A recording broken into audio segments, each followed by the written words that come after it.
Hello సహోదరులారా, మీరు ఇది బాగున్నారు కదా? దేవునికి స్తోత్రం. ప్రతి ఒక్క విషయంలో మనం దేవునికి కృతజ్ఞత అనే భావాన్ని తెలియపరచడం చాలా మంచిది. సరే, పక్కన పెడతాం.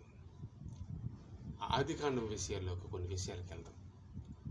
కయ్యోను అసలుకి ఆయనకి భార్య ఎవరు, తర్వాత కయ్యోను గారు ఎలాగా చనిపోయారు, ఈ విషయం గురించి ఇది చాలా దగ్గర కయ్యోను ఎలా చనిపోయారనేది బైబిల్లో లేదు. అలాగే ఆయనకి భార్య ఎవరు, భార్య వరస అయినోలా వరస కానివలా ఎవరి తాలూకా ఏంటి అనే విషయాన్ని మనం తెలుసుకుందాం. కొన్ని విషయాలు మనం దేవుడు కాదు, ఏమీ కాదు, దేవుడు కాదు, ఏం కాదు. అయితే దేవుడిచ్చిన జ్ఞానాన్ని బట్టి కొన్ని మాటలు మనం చెప్పగలుగుతాం అంతే. రైట్ అవ్వచ్చు, కొన్ని కాకపోవచ్చు. అయితే విషయం ఏంటంటే చెప్తా కొన్ని. అది ఏంటంటే ఆదికాండంలో అవ్వ ఆదాముకి పుట్టినవాడు ఫస్ట్ కయ్యానే. ఈయన వ్యవసాయం చేసేవాడు, గొర్రెలు కాపరి ఏబోలు చేసేవాడు. అయితే ఏబోలు మంచి గొర్రెని తీసుకొచ్చేసి ఈయనకి దేవునికి ఇచ్చేవాడు. దేవుడు ఆయన్ని మెచ్చుకునేవాడు. అయితే ఈ కయ్యోను అంతగా దేవునికి ఇవ్వవలసిన దేంటి విషయంలో వెనకాడేవాడు, ప్రేమ అంతగా చూపించేవాడు కాదు.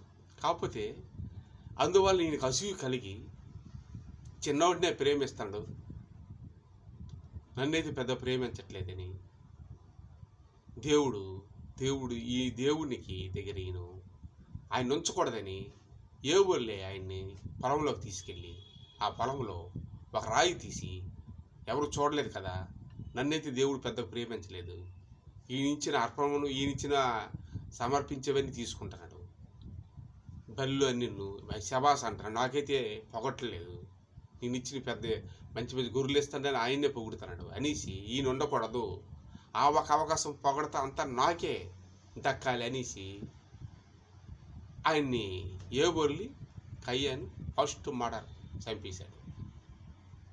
అది అయిపోయిన తర్వాత దేవుడు వచ్చాడు. కయ్యాను ఏబోలి ఏరి ఎక్కడ ఏం చేసావు మీ తమ్ముడిని అడిగాను. నాకేం తెలియదు, నువ్వు కాపరిగా పెట్టావా అన్నాడు.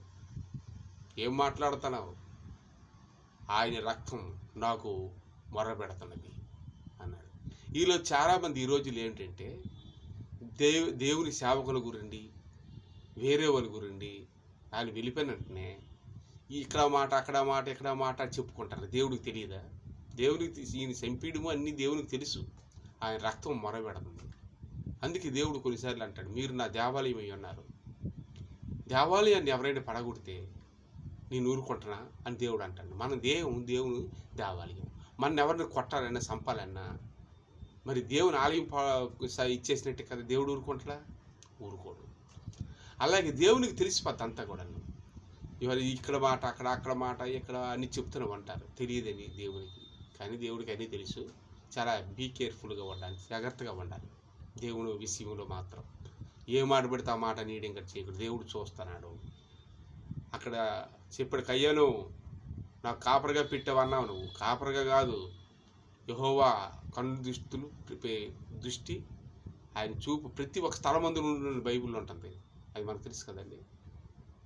ఆయన రక్తం నాకు మొర్రపెట్టింది అన్నాడు. అప్పుడు దేవుడు కయ్యోన్ని శపించాడు. నువ్వు కష్టపడినంత వరకు భూమి మీద కష్టపడి చెమట గురించి బతుకుదువు కాక అనేసాడు. అక్కడి నుంచి మనిషికి ఈయనకి శాపగ్రస్తయ్యాడు. దీనికి 7 అంతులు నీకు శాపం వచ్చింది కాక ఈయన్ని ఒక ముద్ర వేసాడు. ఈయన ఎవరు చంపకూడదు, ఎవరైనా చంపితే ఈయనకి 7 అంతుల మరణం మీకు వచ్చును అని చెప్పించాడు. ఈయన ఎవరైనా సంపదలిసాడు, అంతకు 7 అంతులు వస్తుందని చెప్పేశాడు. ఇక పో, ఇంతకు 7 అంతులు నీకు వస్తుంది శిక్ష అని చెప్పేశాడు. ఈయన ఎవరినో చంపవద్దని ఒక ముద్ర వేసాడు. అందుకే కయ్యానికి ప్రాణం పోదు, ప్రాణం రాదు, ఎన్నో కష్టాలు పడుతూ, ఎన్నో ఇచ్చేస్తూ, చెమట ఉరుస్తూ ఈ దేశదిమ్మరై తిరుగుతామని చెప్పేశాడు. అందుకే కయ్యాను ఒక దగ్గర లేడు. అప్పుడు టెంట్లు కట్టుకొని మందలు గొర్రెలు కాసుకొని తిరుగుతుండేవాడు. ఎక్కడికక్కడే వ్యవసాయం చేయడం, అవి చేయడం, రకరకాలుగా ఎన్నో కష్టాలతోనే కయ్యాను జీవితున్నాడు. కానీ కయ్యాను ఎవరిని చేసుకున్నాడు. ఆ తర్వాత అవ్వ ఆదాములకి ఎవరు పుట్టారు? తర్వాత సేతు పుట్టాడు. కయ్యానికి బదులుగా సేతు, అదే ఏబోలుకు బదులుగా సేతు పుడతాడు. అప్పుడు కయ్యాను ఆ సేతు తర్వాత ఆదామవ్వకి ఇంకొక కూతురు ఆడపిల్లలు పుట్టారు. అయితే ఈ కయ్యాన్ని ఎవరిని చేసుకున్నాడు? అక్కడ ఆడపిల్లలు ఎక్కడ ఉన్నారు? ఆదామవ్వ తప్ప భూమి మీద ఎవరు లేరు. ఆదామవ్వే, ఇంకెవరు లేరు. ఈ కయ్యాను సేతుకి చెల్లి ఇంకా ఆడపిల్లలు ఉంటే మళ్ళీ ఆదాము కూతురునే ఈ కయ్యాన్ని చేసుకోండి. ఆదాము కొడుకు ఈయన కూడాను, అంటే అక్క చెల్లెళ్ళే చేసుకున్నాడు. చెల్లి అవుతుంది. అబ్రహం గారు కూడా చెల్లినే. మరి అలాగెందుకు? మనకి బైబిల్ అంతా ఎప్పటి నుంచి మనకు తెలుస్తుంది? అబ్రహం నుంచే మనకు లెక్కలు తెలుస్తాయి. అబ్రహం 170 సంవత్సరాలు బ్రతికాడు.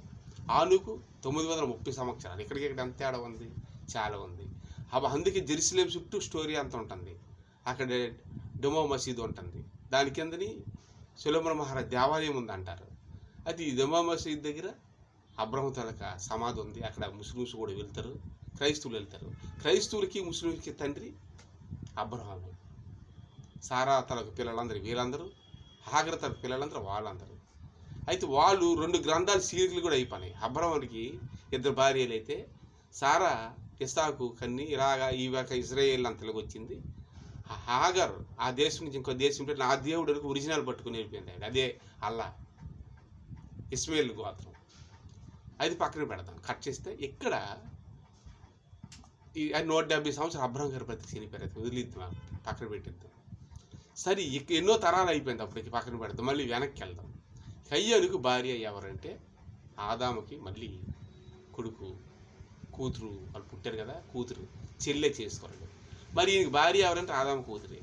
ఆదాముకి పుట్టింది మరి చెల్లె. మరి ఈయన ఎలా చనిపోయాడు? అది కూడా బైబిల్లో ఎక్కడ రాయబడలేదు. దానికి కూడాను జూబ్లీ అనే ఒక పుస్తకంలో రాయబడి ఉంది. ఆయన ఎలాగ చనిపోయారంటే రాయిలతో కొట్టి చంపాడు ఏబేలు ఇతను.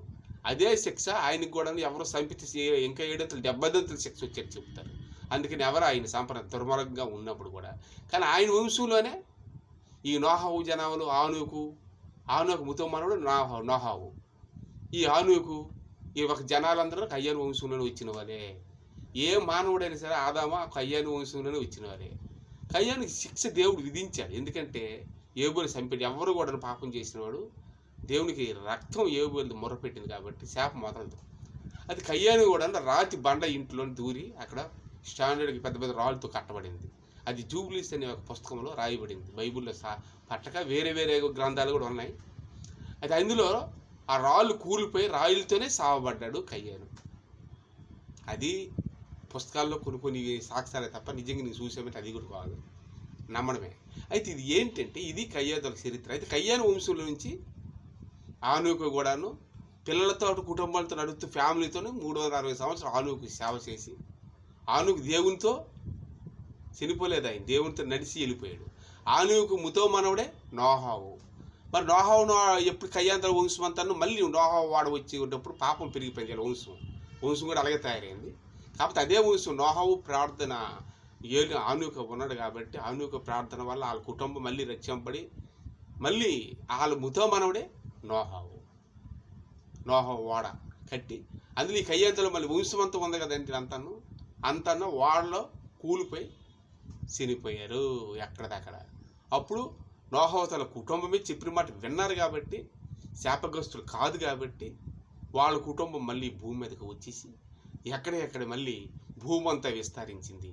ఈలోపు చరిత్ర ఎంత మారిపోయిందండి. ఎంత చాలా నోహావు దగ్గరికి వచ్చి ఎంత చాలాను.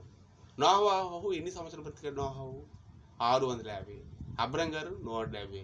అంటే నోహావు తర్వాత ఎన్నెన్నో తర్వాత బబుల్లో కనబడిన జనాలు మొత్తం సువార్త ఉంటాయి. 300, 14, 45 వరకు మొత్తం సువార్త మొదట్లో ఉంటుంది. బబుల్లో కనబడిన జనములని ఇవన్నీ ఉంటాయి, బెత్లెహేము ఇవన్నీ ఉంటాయి. ఎన్నో చరిత్ర 44 తరాలు ఎన్నో తరాలు వెళ్ళిపోయింది. అప్పుడు అబ్రహాం టైం వచ్చిందంటే భూమి పుట్టి 950 సంవత్సరాల మనిషి బ్రతికేవాడు. ఈ భూమి పుట్టి మొత్తం ఎన్ని వేల సంవత్సరాలు అయిందండి మన లెక్కేం. అబ్రహాం గారి నుంచే 170 సంవత్సరాలు అబ్రహాం గారు బ్రతికారు. అక్కడి నుంచి మనకు లెక్క. ఇవన్నీ ఎంత వెళ్ళిపోయింది ఎవరికీ తెలియదు. అందుకని ఎన్నో నాశనాలు జరిగాయి. నోహావు దినం అప్పుడు లోతు అబ్రహం టైం అప్పుడు లోతు సమయం కాలం అప్పుడు అక్కడ ఊరు అగ్ని చేత ప్రమాదం పడింది. ఇలాగ నోహ టైం అప్పుడు కూడా నాశనమైంది. లోతు అనేది తరువాత అబ్రహం టైం అప్పుడు 150 సంవత్సరాల మధ్య కొత్త మనమనం జరిగినట్టు ఉంటుంది. తర్వాత అబ్రహం దగ్గర నుంచి యేసు ప్రభు దావీదు కుమారుడు అని ఇక్కడికి వచ్చేసింది. ఇది వేరే సంగతి. అయితే ఈ పాపం ఎవరిని విడిచిపెట్టదు. ఆ పాప క్షమాపణ నిమిత్తమే యేసు క్రీస్తు అదే వంశంలోనే అబ్రహం తలకు వంశంలోనే పుట్టుకొచ్చేసాడు. అదే ఖురాన్లో ఉంటుంది, బైబిల్లో ఉంటుంది. ఖురాన్ ఎక్కడ కూడా తీయబడలేదు. అది కూడా ప్రవక్త యేసు ప్రభు అంటారు. ఎక్కువ ప్రిఫరెన్స్ యెహోవాకి ఇస్తారు. యెహోవా రైటే, యెహోవా కాదు, అల్లా. ఖురాన్లో అల్లాగా ఉంటుంది. యేసు మేఘారుడై వచ్చినని 43:68 ఉంటుంది ఖురాన్లో. యేసు దేవునితో కలిసి వెళ్తాడనే ఖురాన్లో ఉంది. ఖురాన్ ఒరిజినల్ దేవుడు అని ఉంటుంది. అదే వాళ్ళు దెయ్యాలు తీసేటప్పుడు వాళ్ళు కూడా తీస్తారు. అందులో అల్లాని రాస్తారు, తాయితు కడతారు. అందుకు దెయ్యం పోతుంటుంది. ఆ మీద తల మీద పెట్టేలా ఉంచితే పడిపోతుంటారు. ఎందుకంటే అల్లా అంటే సృష్టికర్తే. అది యెహోవా వీరా ఆలు అని బొట్లో పెట్టుకుని కొన్ని ఉన్నాయి. ఇదంతా కూడా మళ్ళీ వీళ్ళు అదే. అయితే మరి పెళ్ళిళ్ళు చేసుకోవడం ఎప్పుడు మొదలయ్యిందంటే, పెళ్ళిళ్ళు ఎలాగా వరుసలు సెట్ అయ్యేవి. అప్పుడు వరుస లేదు కదా, జనాలు లేరు. అవ్వ ఆదంతో పిల్లలే అందములే చేసుకుంటారు. అబ్రహం కూడాను. మరి ఇప్పుడు పెళ్ళిళ్ళు ఇప్పుడు ఎలా చేసుకుంటారంటే, మోషే గారు వచ్చిన తర్వాత, మోషే దేవుడు ఏర్పాటు చేసిన తర్వాత 10 ఆజ్ఞలు తెచ్చాడు ఆయన. అప్పటికి 10 ఆజ్ఞలు తెచ్చేలోపు వీళ్ళు గొడ్డలు ఇప్పుకొని డ్యాన్స్ చేస్తారు. వీళ్ళు కూడా ఆజ్ఞలు నెరవేర్చుకుని డూప్లికేట్ ఆజ్ఞలు తయారు చేసుకున్నారు. వీళ్ళు మళ్ళీ మోషే గారు వీళ్ళు పలకలు ఇచ్చారు, మళ్ళీ తెచ్చారు. కానీ 10 ఆజ్ఞలు పూర్తిగా ఎవరు కూడా నమ్మలేదు, నడవలేదు. అప్పుడు మోషే గారు మళ్ళీ ఆజ్ఞలు తెచ్చినా అందులో పూర్తిగా బైబిల్లోకి తేలేదు, ఒరిజినాలిటీ కాదు. యెహోవా అంటారు. ఎక్కడైనా యేసుప్రభు యెహోవా నా తండ్రిని ఎక్కడ లేదు, నా తండ్రి యందు నేను నా యందు నా తండ్రి ఏకమై ఉన్నామని ఈ యెరూషలేములో కూడాను అక్కడ కొంతమంది యాజకులకి 10 సంవత్సరాలు కుర్రాడప్పుడు కూడా బోధించాడు. అది అల్లా అనేది శక్తిశతకం అక్షరములే, అది రూపం లేదు, రెండోది లేదు. అది కరెక్ట్గా ఉంది. అల్లా అనేది రైటు, ఇటు యేసుప్రభు రైటే. యేసుప్రభు దేవుడు అంటే వాళ్ళు నమ్మరు, అల్లా దేవుడు అంటే వీళ్ళు నమ్మరు. కానీ ఒరిజినాలిటీ ఇది కలలేదు కనెక్షన్. గ్రంథాలు వేరే గెలిపోయినాయి. యెహోవా వారే వీరని యెహోవా నమ్ముతారు, ఇంకేదో నమ్మరు. ఇశ్రాయేలు ఒట్లు అన్నీ ఉంటాయి, అది ఒక వేరేగా యెహోవా నమ్ముతారు. మరి వేరేగా చేసి డివైడ్ చేశారు. యేసుక్రీస్తు అందులో నుంచి వచ్చిన పేర్లు అన్ని ఈ గ్రంథాలు అన్ని గలిబిలి చేశారు. కానీ మోషే గారు వాడు తెచ్చారు, 10 ఆజ్ఞలు తెచ్చేశారు. అందులోన మీరు ఆజ్ఞల్లో చెప్పాడనమాట, మీరు చెల్లెళ్ళు అక్కల్ని ఎలాంటి వాళ్ళు పెళ్లి చేసుకోవడం కాదు, మీకు ఇవ్వబడిన సంబంధాలు తెచ్చుకొని వరసలు ఉండాలి, అన్నీ ఉండాలి, రక్త సంబంధాలు ఉండాలి అని విడవిడగా ఇశ్రాయేల్ జనాన్ని విడిపించి, ఐగుప్తుల్లో జరిగింది వరసలు లేవు వాయులు లేవు అని విడిపించి మళ్ళీ వాళ్ళకి 10 ఆజ్ఞలు తెచ్చేసి మీరు అక్క చెల్లెళ్ళు వాళ్ళు చేసుకోవడం కాదు, ఈ నిబంధన కొత్త నిబంధన ఈ ఒక 10 ఆజ్ఞలని చెప్పాడు. యేసుప్రభు కొత్త నిబంధన తెచ్చాడు. ఈ నిబంధనలోనే మీరు పాటించండి. తల్లిలారా భార్యలారా భర్తలు ప్రేమించండి, భర్తలారా తల్లి ప్రేమించండి, మీ సహోదరులు ప్రేమించండి, అన్నదమ్ములు అన్నెన్నో వరుసలు తీసుకొచ్చారు. అక్క చెల్లెళ్ళు వెళ్ళి చేసుకోకూడదు. ఇప్పుడు యేసుప్రభు కాలంలోన 10 ఆజ్ఞలు మోషే గారు మార్చారు గ్రంథం. ఆదిలో లేదు, ఆదిలో జనాలే లేరు కనుక అప్పటికి అది కరెక్ట్, ఇప్పటికి ఇది కరెక్ట్. Thank you.